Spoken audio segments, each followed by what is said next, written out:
तो परमात्मा उस दिन के बाद सन 1995 में इतने 21 साल के बाद इतने पाठ हम घर घर पाठ किया करते थे, 3 दिन पाठ करते थे और एक दिन पहले जाना पड़ता था। ये दास स्वयं सेवा करता था, घर घर जाके उनके सब जहाँ हमने पाठ करने का स्थान देखना होता था उसकी सफाई करते थे। कईयों का देख का कमरा होता बड़ा सा, उसी में पाठ भी करना, उसी में खाना भी बनाना, उसी में खाना भी उसी में, सोना भी उसी में। तो उस ढंग से अपनी सेटिंग कर लेते हम, इतनी जगह हम पाठ कर लेंगे।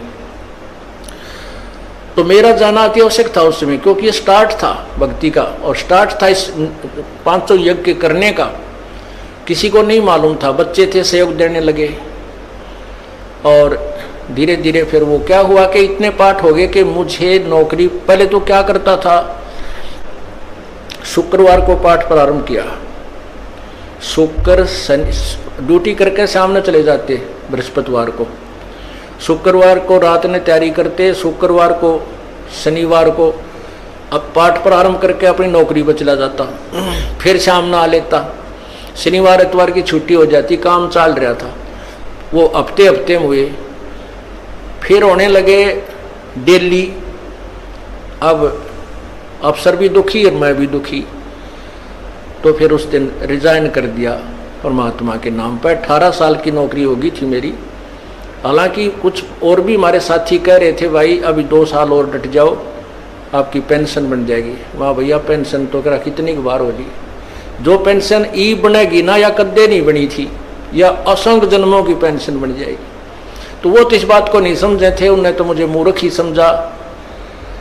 और दास की सौभाग्य था कि मुझे नौकरी या मजदूरी मिल गई भगवान की और उसकी पुण्यात्माओं को दलदल से निकालने की।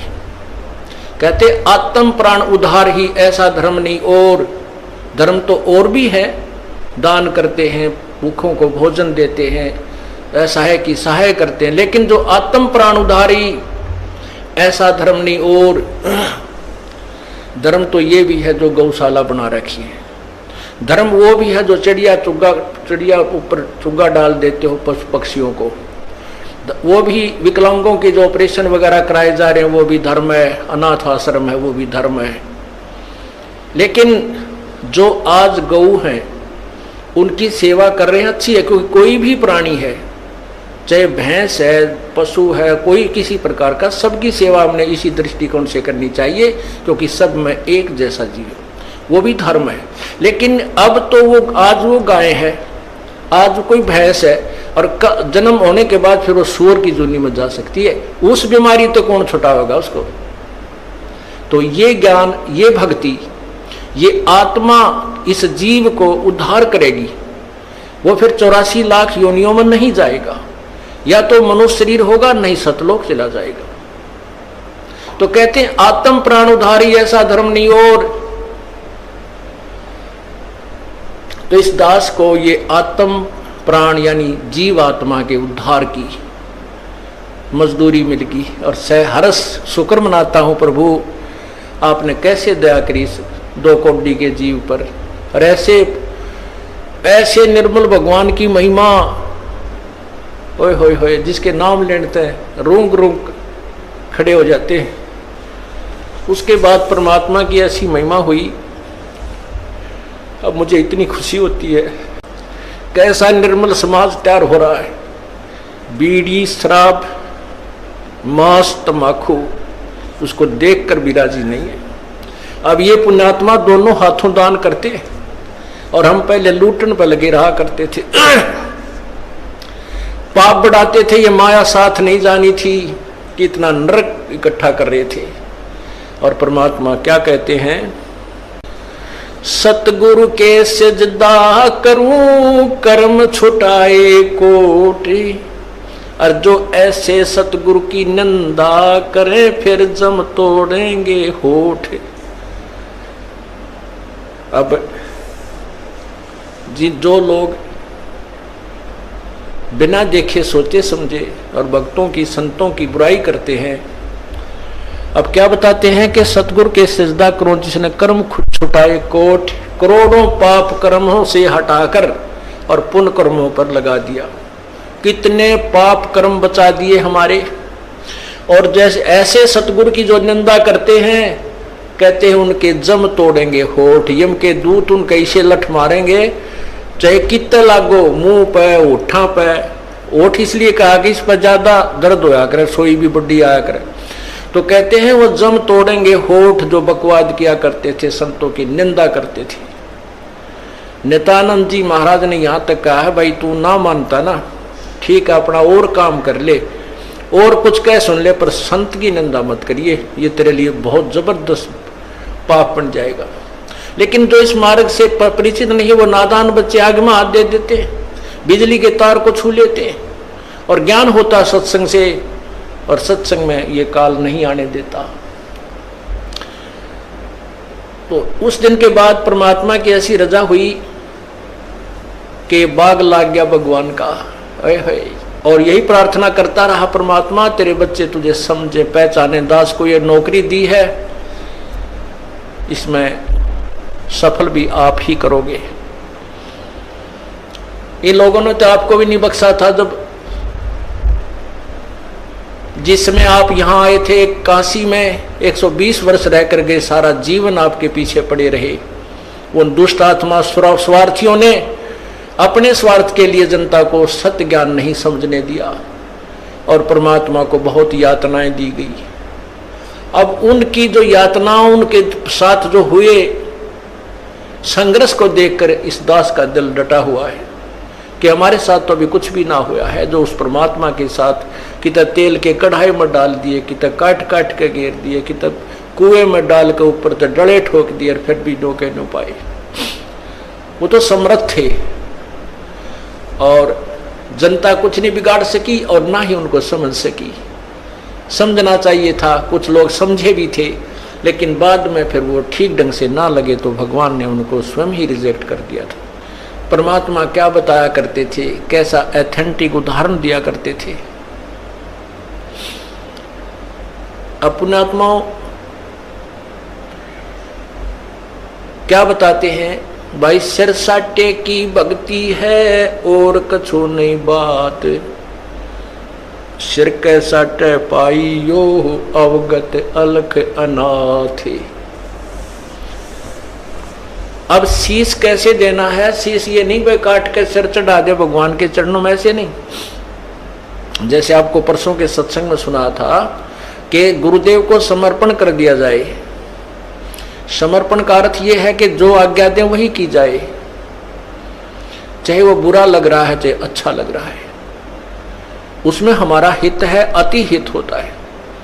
और संत क्या कहते हैं, भाई बीड़ी शराब मांस तम्बाकू ये मत पीना। संत कहते हैं चोरी जारी नहीं करना, डाके ना डालना, किसी की जेब ना काटना, ये महापाप है तेरे लिए। अपना करके खाना बेटा, भगवान भजना, इससे तेरा कल्याण होगा। और हम यही वचन नहीं मानेंगे तो फिर यहाँ स्कूल में आने की आवश्यकता क्या है, इस विद्यालय में सत्संग में आने की आवश्यकता क्या है। हम गलतियां भी गलती पे गलती करते रहे और फिर सत्संग में भी आ रहे हैं तो वो फेल हो जाएंगे विद्यार्थी, वो पास नहीं हो पाएंगे। और परमात्मा के पाने का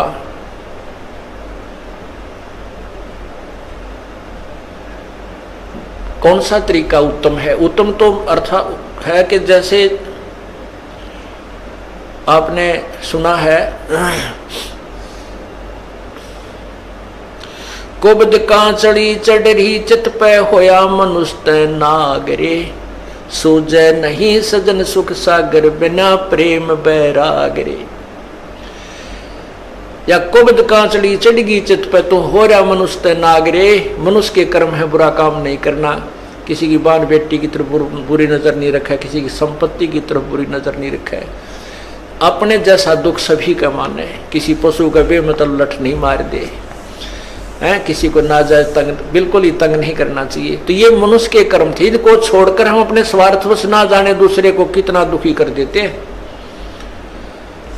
तो वो मनुष्य नहीं रहे, हम सर्प बन गए, दूसरे को विष चढ़ा रहे हैं, कोई ओछी मंदी बाणी कहकर किसी को, किसी की चोरी करके, किसी के ठगी करके, किसी की निंदा चुगली करके, लड़ाई करवा के हम नाग हो गए। और सूझे नहीं सजन बिना प्रेम बैराग रे। वो सुख सागर यानी परमात्मा, सुख सागर माने परमात्मा जो सभी सुख देने वाला है, उसकी प्राप्ति बिना प्रेम और वैराग के नहीं हो सकती। वैराग का अर्थ ये नहीं है घर त्याग का जंगल में जा बैठना, उसके बारे में परमात्मा ने बताए थे। एक नारी त्याग दीनी 5 नारी गैल वे, पाया ना द्वारा मुक्ति का सुखदेव करी बहुशैल वे।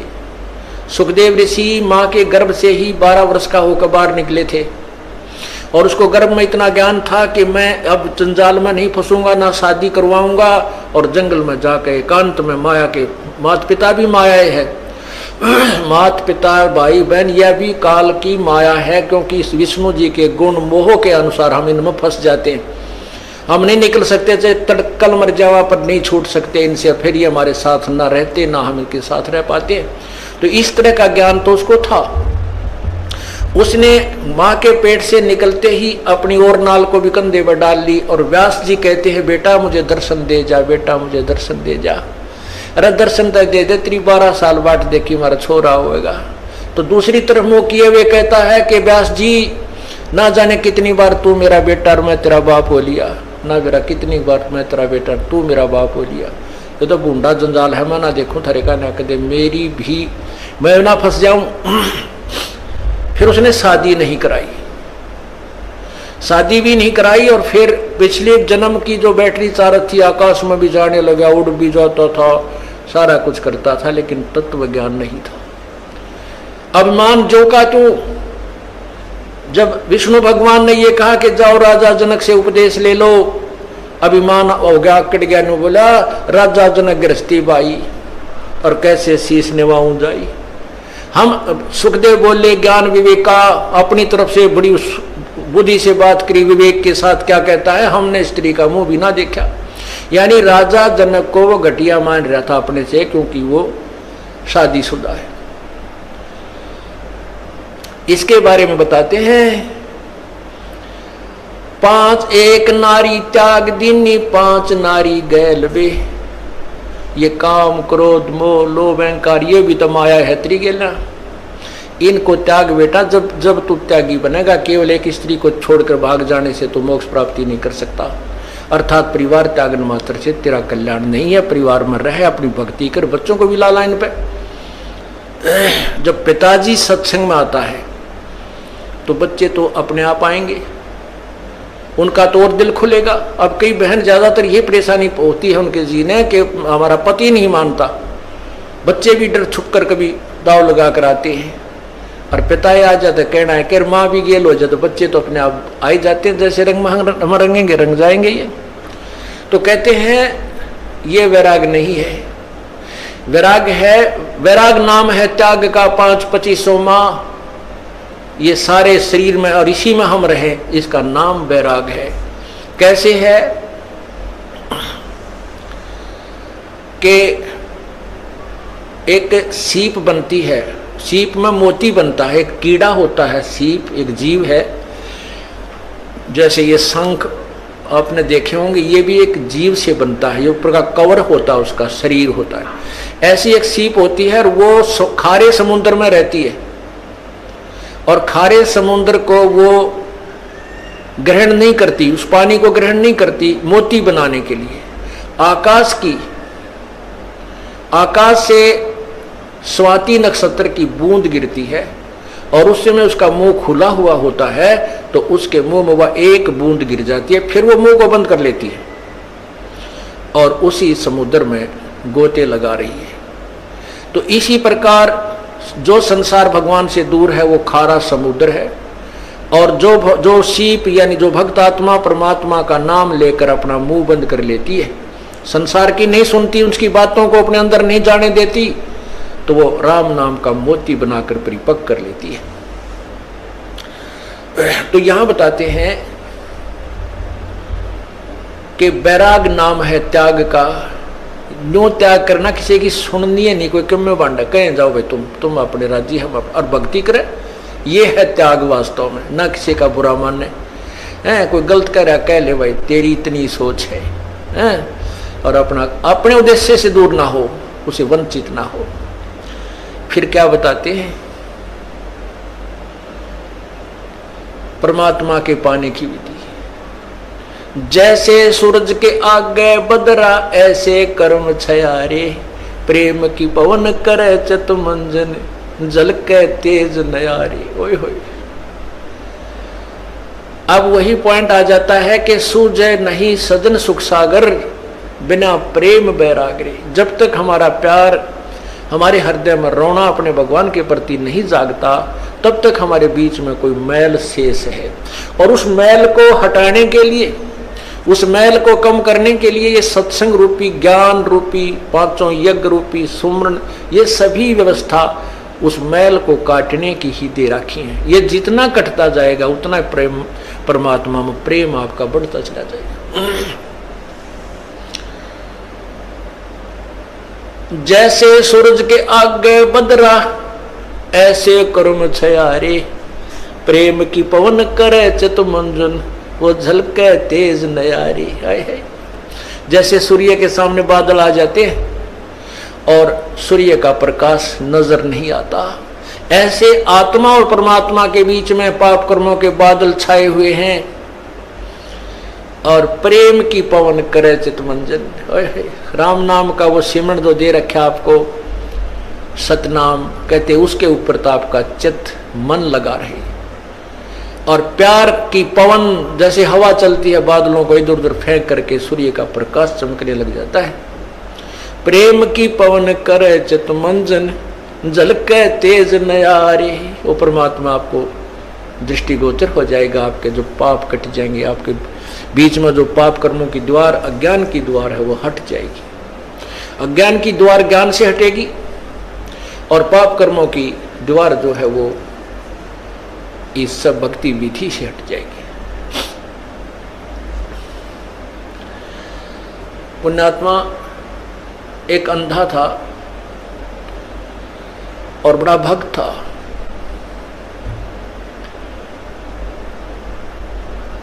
बड़ी साधना करा करता था। एक बार उसको दस्त लग गए, पेचिस लग गए, उसको लूज मोशन हो गए। और लूज मोशन इतने हो गए, उम्र भी उसकी अच्छी हो गई थी, 60-70 के आसपास। इतने लूज मोशन हो गए कि वो समझ गया ना कोई दवाई काम करे। तो उसको पता लग गया कि अब तेरा जाने का टाइम आ गया है, अब नहीं रह पाएगा। इस दृष्टिकोण से उसने सोचा यहाँ क्यों दुखी करा, कोई एक आधा व्यक्ति टूटा फूटा हुआ है, यो को कपड़े धोने में लग गया रहा है। तो उसने सोचा कि जंगल में जाकर के शरीर को त्याग दूंगा, वहीं मर जाऊंगा, 1-2 दिन में भूखा प्यासा, दस्त लगी रहे हैं, खत्म हो जाऊंगा और वहां इस 100 को कोई पशु पक्षी खा पी लेंगे, उसको उनका उद्धार हो जाएगा। इस दृष्टिकोण से वो महात्मा जंगल में बहुत गहरा चला गया, बहुत गहरा, और मेन रास्ते से भी हटकर जानबूझकर ऐसे सर्प तरफ निकल गया, नो लाठी के लालू का कुत्ती जंगल के बीच में, वहां कहीं आसपास कुछ भी कोई ना, वहां जाकर बैठ गया। अब वो बैठा था, थोड़ी सी देर हुई थी, इतने में एक बालक आया 5-7 साल का, वर्ष का। उसने कोई आधा घंटा होया होगा बैठे नहीं। वो कहने लगा, बाबा आपको लगता है आप बीमार हो? कहाँ भाई बीमार हूँ बेटा। आप कहाँ से आ गए? यहाँ बच्चे को बोला, बोला यहाँ हमारा मकान है, यहाँ हमारी आश्रम है, हमारा घर है यहाँ पर थोड़ी सी दूरी पे।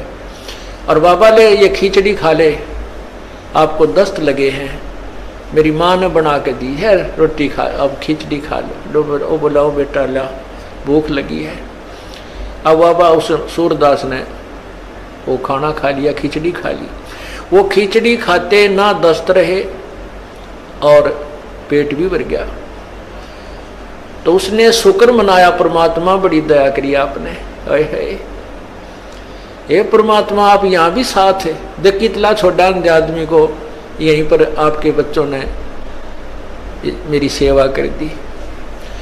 ये सोच के अग भाई चल भगवान की यह रजा है, और जीवन देंगे तो इसका भजन करेंगे, ठाओगे तो चल इसके लोक में जाओगे, हमारे दोनों हाथों में लड्डू हैं। तो इतने में कुछ देर में वहां उस लीला परमात्मा की ये भेड़ बकरियां वाले आ गए और उनकी एक भेड़ बकरी की तरह रड़ गई। उसने ढूंढते ढूंढते उस घोर जंगल में पहुंच गए। वो बाबा जी लौट रहे वहां पर, वो कहने लगे महात्मा तू यहाँ कैसे आ गया?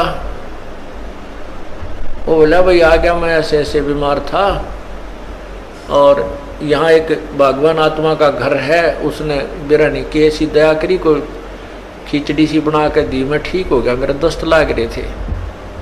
वो गडरिये जो थे वो उसके मुंह का ना देखे महात्मा उस सूरदास के मुंह की तरफ कि क्या कह रहे हो, यहाँ कौन है, किसका घर है?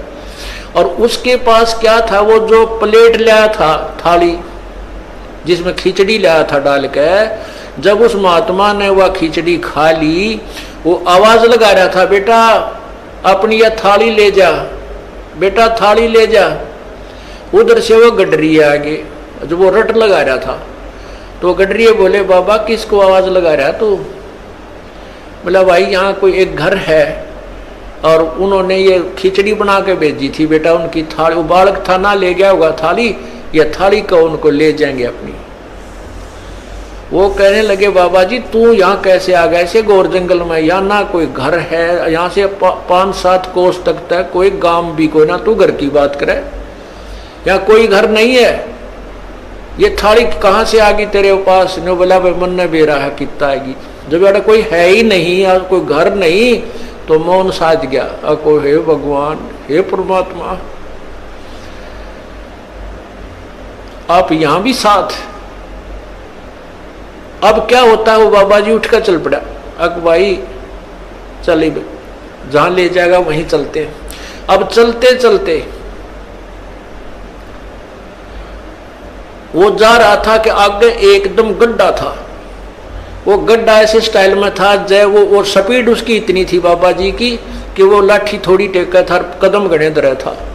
इसी उमंग सी हो रही थी को हे भगवान आज मेरा जीवन दान कर दिया भगवान, इस उमंग में चल रहा था। तो ज्यों ही वो गड्ढे में गिरने को हुआ तभी एक व्यक्ति ने उसका हाथ पकड़ के और उल्टा ले लिया। ने बोला बाबा आगे इतना जबरदस्त गड्ढा है, तुम गिर के मर जाता, वापस हो ले, ये रास्ता ठीक नहीं। तो उस संत ने उसके बचाने वाले का पैर पकड़ लिया, नो का नो नीचे एकदम पैरा में गट गया। नो बोला परमात्मा जब तक निकल गए थे मेरे हाथ से, आज नहीं छोड़ू तेरे, जब तुम वो पहचान नहीं सका आपको आज नहीं छोड़ू, मन मत बकावे। नो बोला बाबा क्यों मेरे गल पड़ गया, मैं तो एक राह चलता आदमी हूं और ये तो सूत बैठ गया, तू मर रहा हो, मैं भगवान ने भेज दिया यहाँ तेरे को बचाने के लिए। नो बोला ना, एक बार धोखा खास गया सूरदास, दूसरी बार नहीं। और फिर उसने छुटा लिया वो पैर हाथ, ने बोला छोड़ तू मेरे गले पड़ गया। जब वो कहता है, कहने लगा कोई बात नहीं, तू सारी सृष्टि का मालिक है और मैं बोधा जीव, तेरा मेरा के मुकाबला है कि मैं तुझे पकड़ सकूं, लेकिन सूरदास के दिल ते निकल जा जब देखूं कि सा बलवान तू। ने बोला हीना जान के कमजोर निर्बल जानो और पैर छुटा गया है, अति बलवान तू है, सर्वशक्तिमान तू, लेकिन सूरदास के दिल ते निकल जा जब जानू कि सा बलवान तू। कहते हैं उसी समय उसके दिव्य भी, वो दृष्टि भी खुल गई और भगवान ने सामने दर्शन दिए, जिस भी रूप में वो पूजा कर रहा था। अब देखो पुण्यात्माओं, परमात्मा पूर्ण ब्रह्म कबीर परमेश्वर इस भक्ति काल तक इस जीव को लाने के लिए, भक्ति की आस्था बनाए रखने के लिए सोचल छिद्र करता है।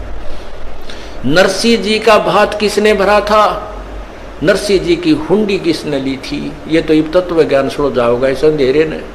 ये पूर्ण परमात्मा जो तीनों लोकों में प्रवेश करके सबका धारण पोषण करता है, यानी सबकी व्यवस्था, सबको जो भी जैसा कर्म करता उसके फल आधार पर वो परमात्मा आकर के भक्ति लाभ देता है। तो पूर्ण परमात्मा आए और फिर उसको कहा बेटा ये भक्ति कर, ये भगवान है, ऐसा नाम जप। और फिर ये कहा कि मैं तो उसका भेजा हुआ हूँ, तू नाम जाप कर, नाम से मोक्ष होगा। तो पुण्यात्माओं कहते हैं जब उसमें प्यार आया, जब फूट फूट कर रोने लगा सूरदास, बुरी तरह तड़फने लगा, जब परमात्मा प्रकट हो गए, उसके नेत्र भी दे दिए और सामने दर्शन भी दिए। जैसे सूरज के आगे बदरा ऐसे करुण छयारे, प्रेम की पवन करे चित मंजन वो झलके तेज नयारे।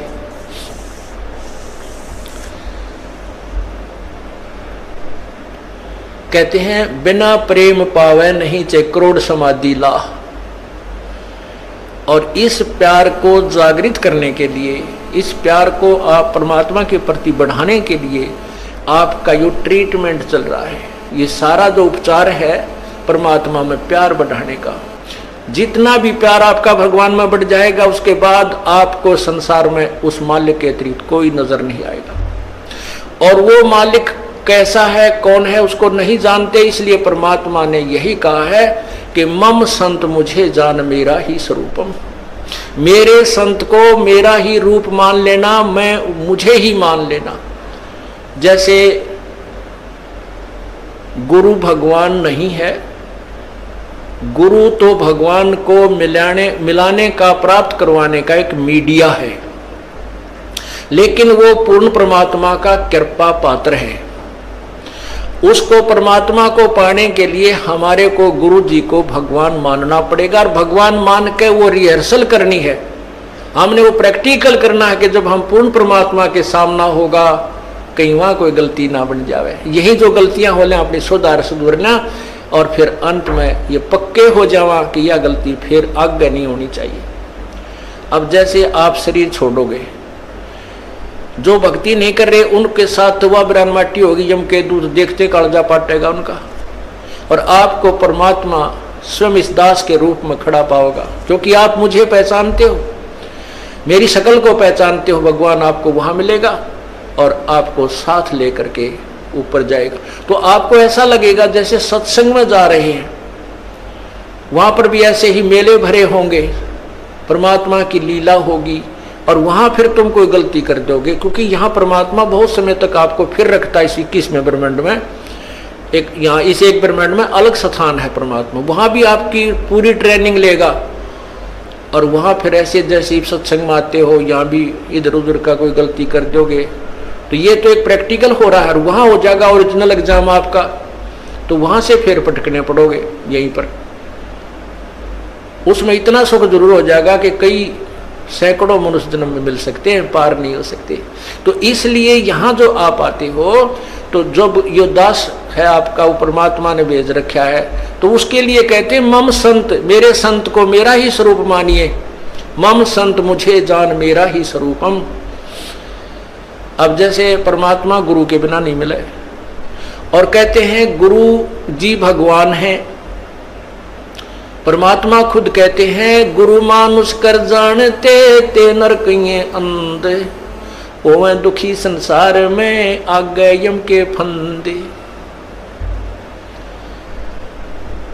अब गुरु गोविंद कर जानियो, गुरु जी को भगवान मानकर चलियो, और रहियो शब्द समाए, वचन में, वचन के अंदर चलना, उसके आज्ञा का पालन करते रहना।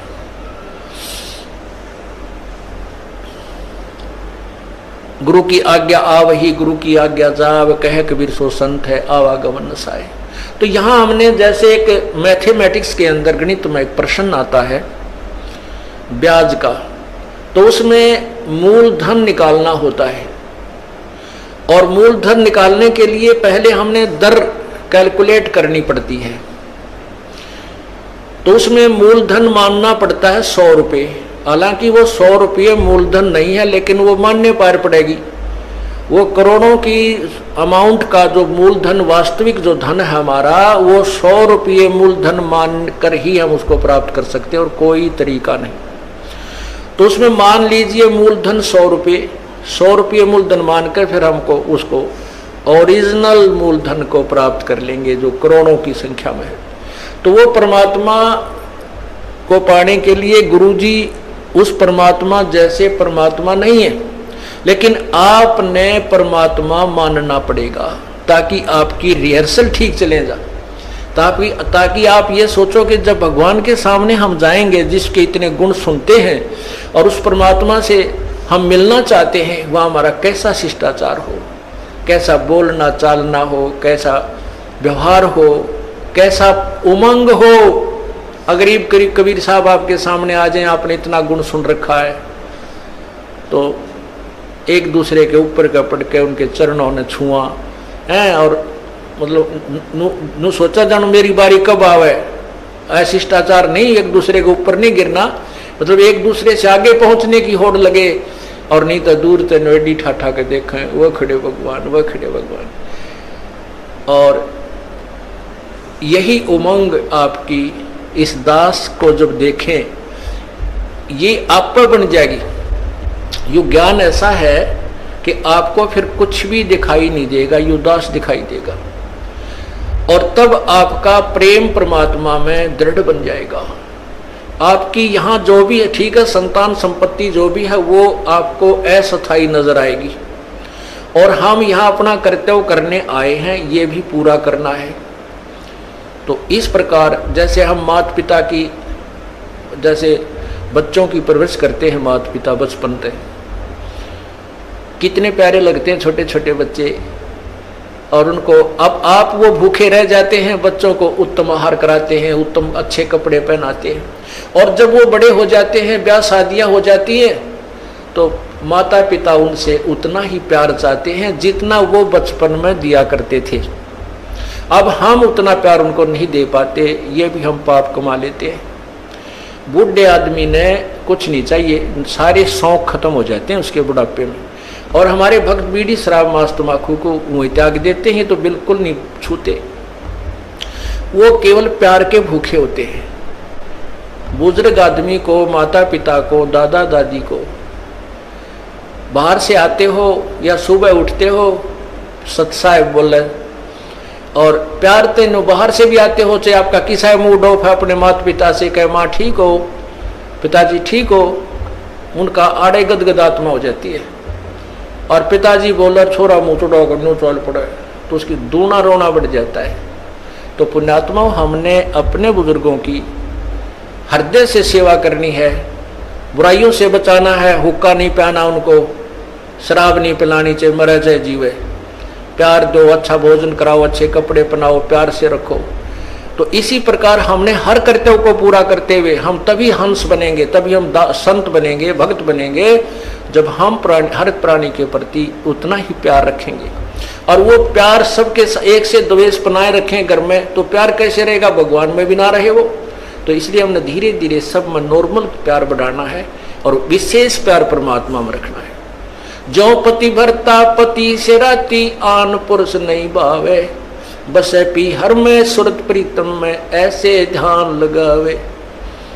जैसे लड़की अपने घर चली जाती है शादी के उपरांत, तो उसका विशेष लगाव अपने पति में हो जाता है, बहुत लगाव हो जाता है, और वो एक पल भी उसे नहीं भूल पाती है, लेकिन किसी को सो भी नहीं करती है, माता पिता को भी प्यार देती है, भाई बहन को भी, और अपना काम भी करती रहती है। लेकिन जो विशेष कसक उसके अपने पति में होती है, पति भरता स्त्री की। कहते हैं ऐसे ही हम यहाँ इस संसार में रहेंगे, अपने परिवार में, ये हमारा मायका समझो, और हमने ससुराल चलना है, अपने पति परमात्मा कबीर परमेश्वर को ऐसे पल पल में याद रखना है। जो पति भरता पति से राती, आन पुरुष नहीं भावे, बस पी हर में सुरत प्रीतम में, नो कोई ध्यान लगावे। वो क्योंकि यहाँ हम खेचातानी नहीं रखेंगे, यहाँ भी प्यार, इनके लेवल का प्यार, यहाँ भाई के लेवल का, बाण के लेवल का, जेठ के लेवल का, जेठानी के लेवल का, ये भी इनको श्रद्धा सत्कार देना है। लेकिन विशेष कर सक अपने परमात्मा में रहनी चाहिए, वो विशेष प्यार, वो हमें आगे ले चलेगा। और यहाँ हम आपस में लड़ाई झगड़ा रखेंगे तो भी भगवान को पसंद नहीं। जैसे एक लड़की अपने एक सह परिवार में रहती है, जेठ भी है, जेठानी भी है, देवर है, देवरानी है, ननंद है, सास है, ससुर है, पितश्रे हैं, तो इस तरह हम फिर वो लड़की इतनी शिष्टाचार में रहनी चाहिए। अपने पति से तो प्यार है ही है, वो तो बिल्कुल उसमें को नो डाउट, क्योंकि उसका और उसका आजीवन का संबंध है।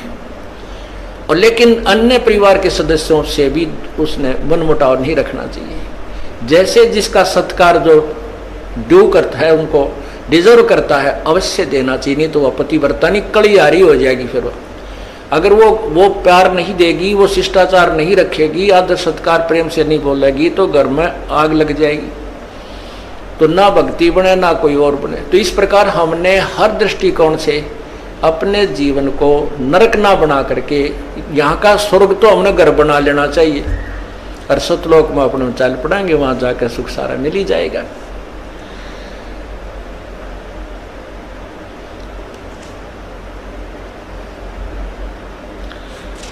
इस प्रकार हमने अपने इस जीवन को सुचारू करना है और परमात्मा प्राप्ति करनी है।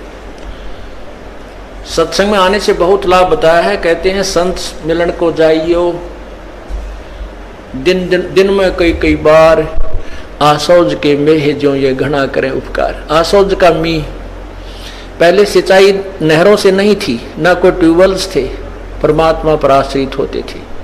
तो उसमें आसौज में जो मी बरसता था, वर्षा होती थी, वो पहले वाली फसल को जो ईबो राखें बाजरे ज्वार ज्यादा बोया करते थे, उसको तो परिपक्व करती थी। और नेक्स्ट, क्योंकि चने ज्यादा बोते थे, और उसके लिए कहते हैं आगे की सिंचाई का भी काम कर जाती थी।